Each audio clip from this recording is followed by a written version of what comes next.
Udah siap? Yuk berangkat. Assalamualaikum warahmatullahi wabarakatuh. Halo guys, ketemu lagi dengan Bang Fajar di sini, dan pada hari ini kita akan membahas materi IPAS pada kurikulum Merdeka dengan materi bagian bunga dan fungsinya dalam penyerbukan. Siap ya? Yuk kita mulai.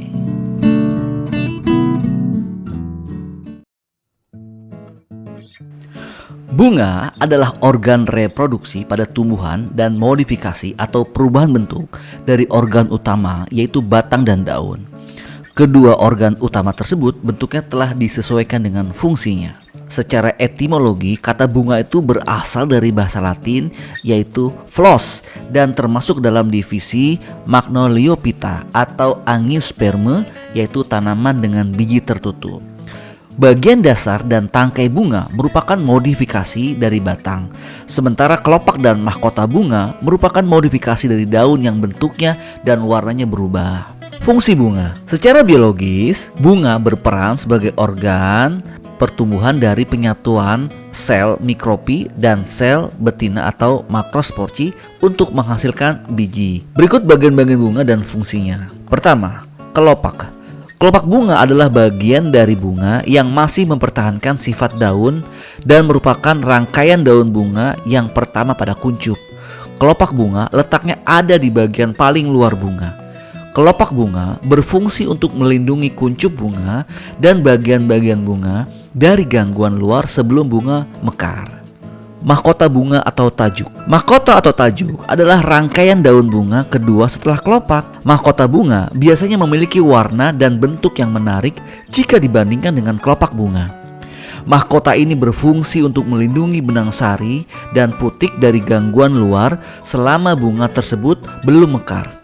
Mahkota biasanya berwarna indah, cerah dan menarik sehingga dapat menarik perhatian berbagai serangga, penyerbuk dan agen penyerbuk yang lainnya. Berikutnya ada benang sari. Benang sari atau stamen merupakan bagian yang berperan sebagai alat reproduksi jantan pada bunga. Benang sari terdiri dari dua bagian, yaitu tangkai sari dan kepala sari. Tangkai sari adalah bagian dari benang sari yang pada umumnya berbentuk silinder dan cukup panjang.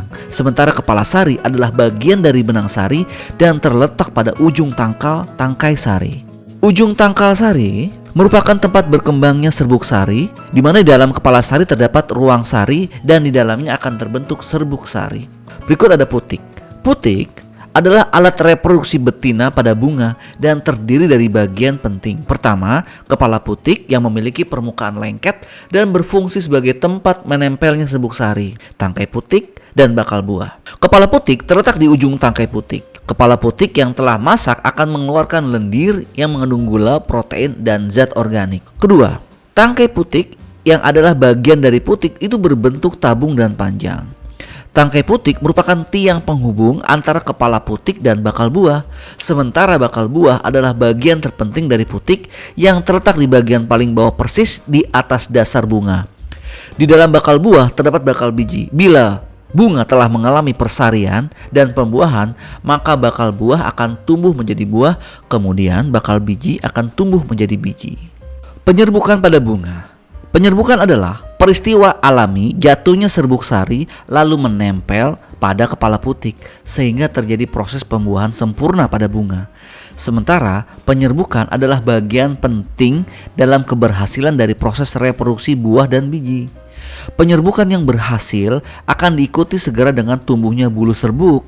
Kemudian bulu serbuk akan memasuki saluran putik menuju bakal biji. Lalu pada bakal biji terjadi peristiwa penting berikutnya, yaitu proses pembuahan. Penyerbukan tanaman dapat dilakukan dengan berbagai cara. Yang pertama berdasarkan perantaranya. Yang pertama adalah penyerbukan oleh angin. Yang kedua penyerbukan oleh hewan. Nah, untuk yang hewan ini biasanya ada hewan sejenis serangga yang suka melakukan penyerbukan. Yang pertama adalah kupu-kupu, lebah, lebah madu, lalat buah, kumbang, tawon, dan semut. Kadang juga ada burung. Berikutnya adalah penyerbukan oleh air. Lalu ada juga penyerbukan oleh manusia. Oke baik guys, terima kasih sudah menyimak video ini. Mudah-mudahan bermanfaat. Dan jangan lupa selalu like, share, and subscribe this channel. Thank you guys.